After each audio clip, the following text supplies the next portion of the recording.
또 옛사람에게 말한 바 헛맹세를 하지 말고 내 맹세한 것을 주께 지키라 하였다는 것을 너희가 들었으나 나는 너희에게 이르노니 도무지 맹세하지 말지니 하늘로도 하지 말라 이는 하나님의 보좌이며 땅으로도 하지 말라 이는 하나님의 발등상이며 예루살렘으로도 하지 말라 이는 큰 임금의 성이며 내 머리로도 하지 말라 이는 내가 한 터럭도 희고 검게 할 수 없습니다. 오직 너희 말은 옳다 옳다 아니라 아니라 하라 이에서 지나는 것은 악으로부터 나느니라. 또 눈은 눈으로 이는 이로 갚으라 하였다는 것을 너희가 들었으나 나는 너희에게 이르노니 악한 자를 대적하지 말라. 누구든지 내 오른편 뺨을 치거든 왼편도 돌려대며 또 너를 고발하여 속옷을 가지고자 하는 자에게 겉옷까지도 가지게 하며 또 누구든지 너로 억지로 오리를 가게 하거든 그 사람과 심리를 동행하고 내게 구하는 자에게 주며 내게 꾸고자 하는 자에게 거절하지 말라. 또 내 이웃을 사랑하고 내 원수를 미워하라 하였다는 것을 너희가 들었으나 나는 너희에게 이르노니 너희 원수를 사랑하며 너희를 박해하는 자를 위하여 기도하라.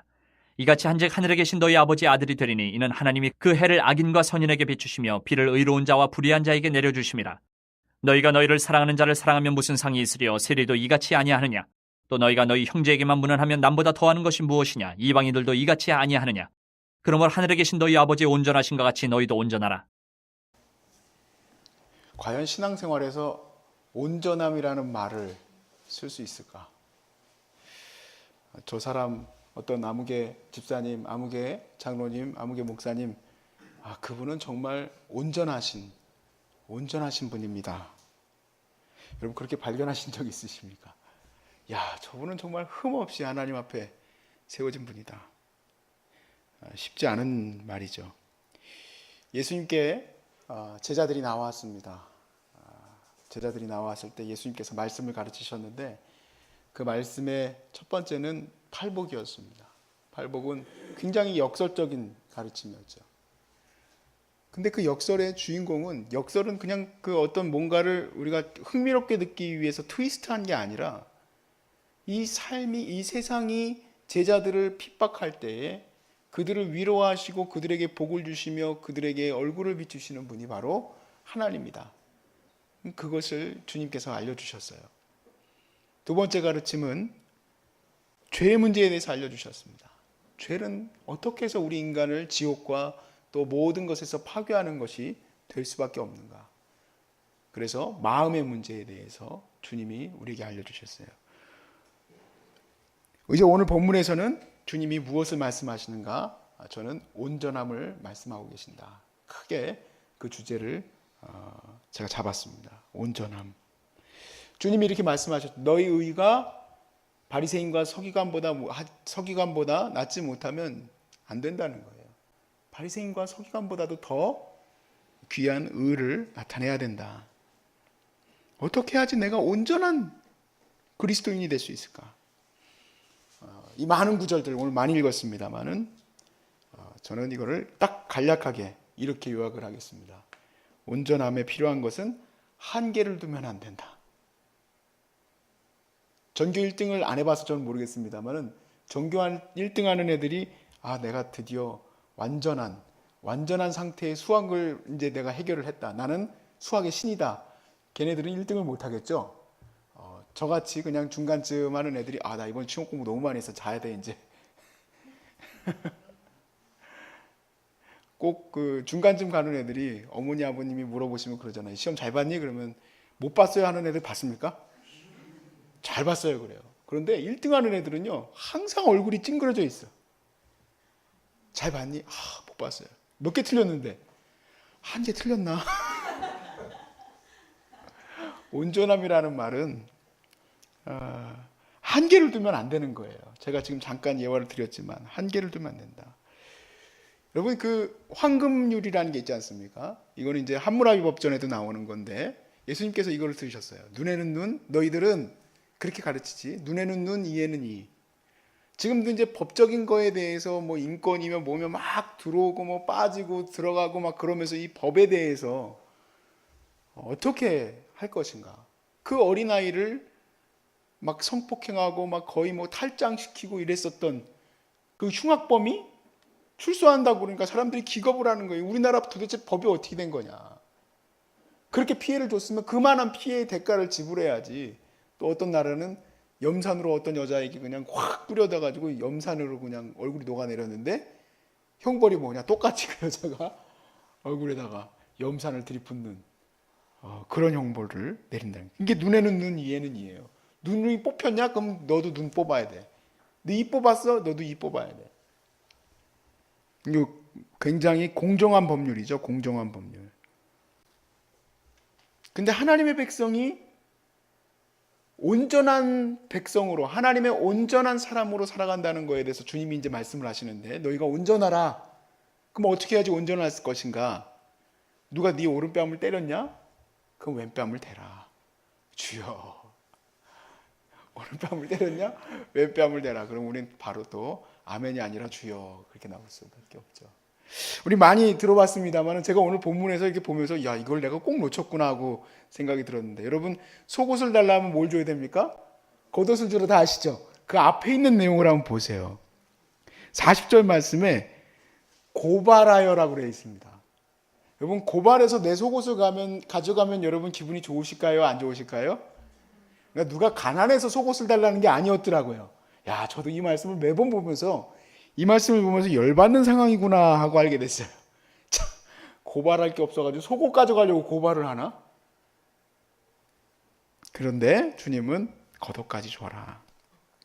누가 오리를 가자고 했냐? 그럼 십리를 가져라. 말 그대로 이 예수님의 말씀에 절정으로 이제 이르게 되는데, 이 절정은 이제 쭉 한 맥입니다. 44절 말씀에 같이 읽어봅시다. 나는 너희에게 이르노니 너희 원수를 사랑하며 너희를 박해하는 자를 위하여 기도하라. 원수를 사랑하라는 말씀, 우리 그리스도인들 기독교의 캐치프레이즈죠. 이방인들도 아는, 기독교인들이 붙들고 있는 하나의 아주 중요한 구절, 원수를 사랑하라. 그래서 제가 이 말씀을 보면서 깨닫게 되는 게 있습니다. 바로 뭐냐면, 나는 아주 온전치 못한 목사구나. 이 말씀이 내게 비추어줘요. 아, 나는 정말 온전치 못한, 나는 미성숙한, 난 너무 작은 신앙인이구나. 말은 되게 많이 해요. 성경 말씀도 뭐 많이 알고 가르치는 것들도 가르칩니다. 근데 이 말씀에 나를 비춰보니까, 온전하여라 하고 가르쳐 주신 주님의 말씀에 비춰보니까 내 오른뺨을 누가 때려요? 가만히 있으면 안 될 것 같은데요. 내 앞으로 끼어들어? 차가 감히 끼어들어? 주여, 끼어들어. 참아야 되느니라. 누가 날 고소해? 나도 또 더블 고소. 그래야 되지 않겠습니까? 제가 이 말씀을 준비하면서요, 구글에서 한 사람의 이름을 쳤는데, 여기 한번 보십시오. 그림을 하나 보여드리겠습니다. 구글에서 아만다 블랙번이라고 하는 분을 이름을 치면은 이런 그림이 쭉 떠요. 보시고 어떤 느낌을 받으셨어요? 잘생겼죠? 잘생기고 예쁜 부부입니다. 부부. 근데 이 부부가 어떤 부부냐면 2015년도의 기사에 떴던 내용인데요. 이 남자분이 사실은 목사님이에요. 아만다 블랙번이라는 목사님인데, 아침에 운동을 하고 들어왔어요. 여러분 벌써 이렇게 얘기하니까 벌써 기분이 안 좋죠? 아내분이 근데 돌아가셨어요. 죽어 있는 것을 발견했는데 머리에다가 총을 쐈어요. 그걸 남자가 본다는 거는, 그거는 상상할 수 없는 얘기입니다. 근데 더 문제는 뭐냐면, 이분 지금 이 사진이 과거 사진이 아니라 바로 그때 사진입니다. 28살밖에 안 됐어요. 그리고 1살짜리 아들이 있고, 이때 그 아내의 뱃속에는 13주 된 아이가 있었습니다. 근데 강도가 들어와서 이 데비 블랙번이라는 그 사모님이신데, 이분을 총을 쏴서 죽였어요. 그리고 12일 만에 그 인디애나폴리스의 그 경찰이 그 강도를 잡았습니다. 그리고 그 강도를 잡고 나서 이제 목사님에게 왔죠. 당신 아내를 죽인 강도 둘을 잡았습니다 하고 찾아왔어요. 그리고 나서 그분이 하는 얘기예요. 그게 워싱턴 포스트에 떴어요. 그 기사 한번 보여주십시오. 제가 그냥 그거 그대로 띄워왔어요. 왜냐면 그 중간중간 그림이 나오고 하는 이런 부분들이 막 눈물이 나더라고. 보시면은 제가 그냥 바로 설명을 드리면 예수님께서 우리 가족과 저에게 용서하는 마음을 주셨습니다. 그랬어요. 용서하는 마음을. Though everything inside of me wants to hate. 미워하는 마음이 내 안에 있고 앵그리한 마음이 있고 또 나로 하여금 저 절망으로 빠져들게 하는 것이 있지만 I choose the route of forgiveness, grace and hope. 나는 용서와 은혜와 소망의 길을 붙들기로 작정했습니다. 여러분, 이 기사가 나가고 나서 미국인들은 전부 울고 말았습니다. 네, 이제 그만 보여주셔도 돼요.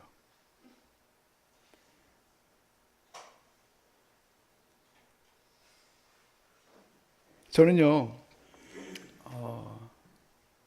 이 세상에서 그 누구도 가르쳐 줄 수 없는 그 예수님의 그 가르침을 지금 2015년도 포스트라 그랬잖아요. 2015년도면 2019년도니까 지금 이 목사님은 이제야 32살입니다.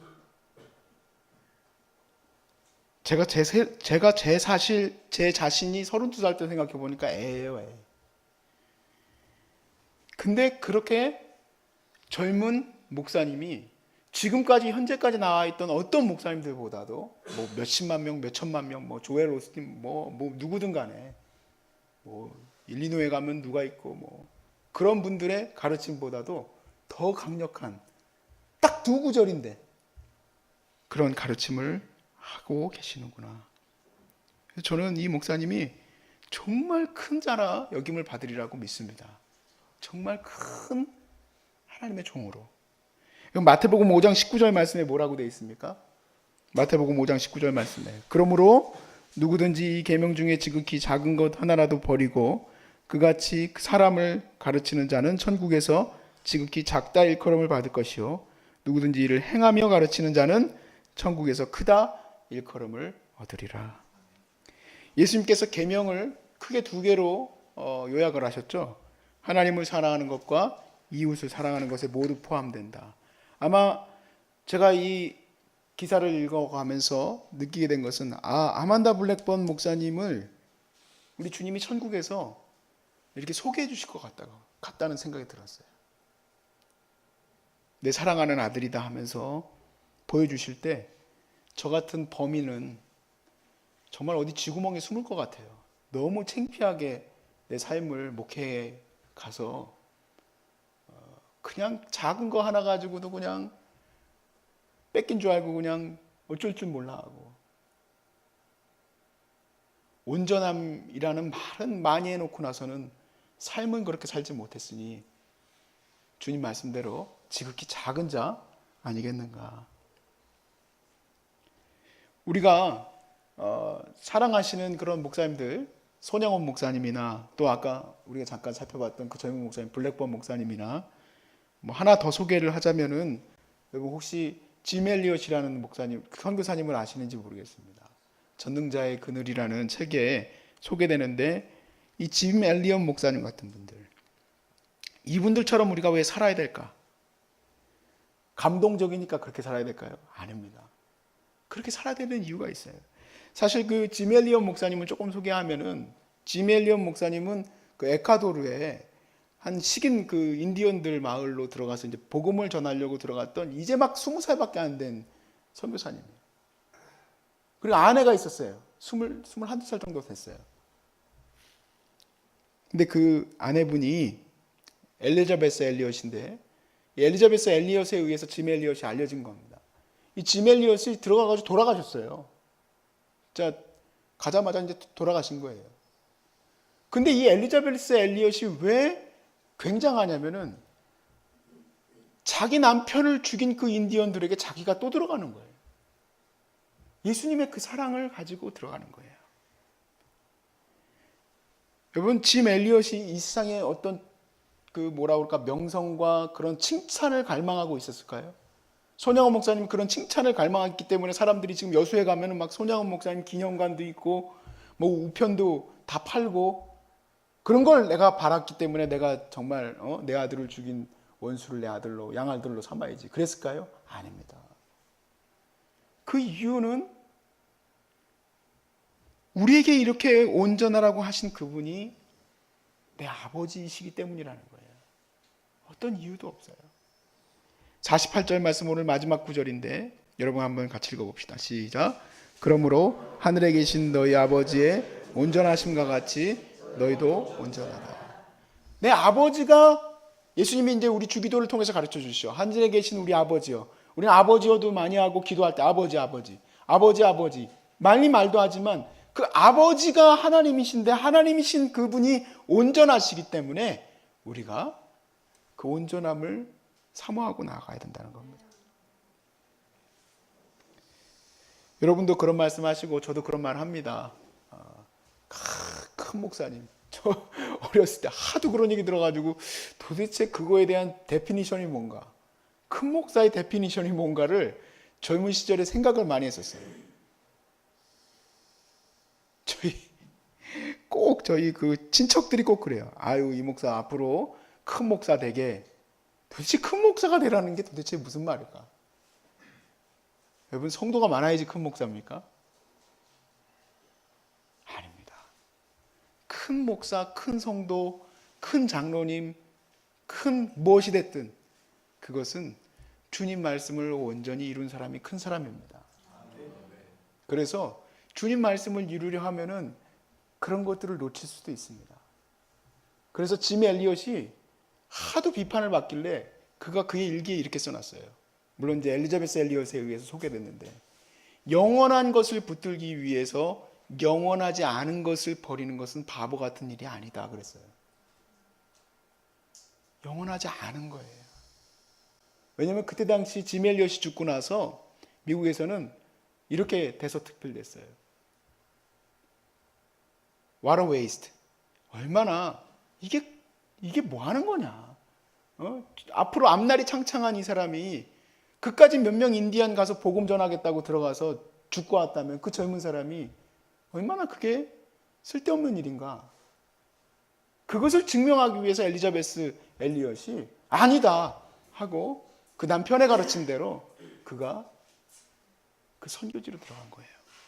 일평생 신학 열심히 공부하고 열심히 주님 안에서 살아갔던 사람이 결국에 해낸 결과는 그렇게 적은 것처럼 보이지만 주님은 그 삶을 그렇게 축복하시고 받아들이신다는 말씀을 저는 이 말씀에서 보게 됩니다. 저 같은 사람은 참 불쌍한 사람이에요. 이 목사라는 카테고리 안에 들어있기 때문에 내가 얼마나 작은 자인지를 깨닫지 못하는 거죠. 제가 가끔 이렇게 아침에 봉사하고 있으면은, 섬기고 있으면, 아유, 목사님이 그렇게 하세요 그래요. 그럼 난 맨날 그러면 섬김만 받으면 앞으로 천국 가가지고 어떻게 살라는 겁니까? 창피해가지고. 우리 환우들이 암이 있을지라도 주님께 감사하는 이런 기도 제목들이 이렇게 들어오게 되면은 감당을 못 하겠어요. 이런 거 하나 그냥 보고 나면 갑자기 마음이 굉장히 중해져요. 어떻게 이렇게 주님을 사랑할까? 어떤 상황 속에서도 어떻게 주님을 바라보려고 노력을 할까? 어떻게 이분은 그 힘든 삶 속에서도 그 사랑을 지키려고 그렇게 노력을 할까? 주님이 가르쳐 주셨기 때문에 그렇게 하는구나. 예수님이 하나님이시니까, 하나님이시니까 자기 아들 독생자를 날 위해서 주셨지. 여러분, 그런 건 없습니다. 하나님은 우리 아버지시기 때문에 우리와 같은 인격의 분이시, 질투하시는 하나님이라 그랬어요. 그분이 얼마나 마음이 아프겠습니까? 나같이 못난 인간을 위해서 자기 아들 예수를 십자가에 못 박아야 된다는 것은, 내가 내 아들 황희를 십자가에 못 박고 저 쓸데없는 에콰도르에 무슨 말도 못하는 그런 인간들에게 내 아들 황희를 죽이고 그 영혼들을 구원할 수 있다. 내가 할 수 있겠는가? 난 못할 것 같아요.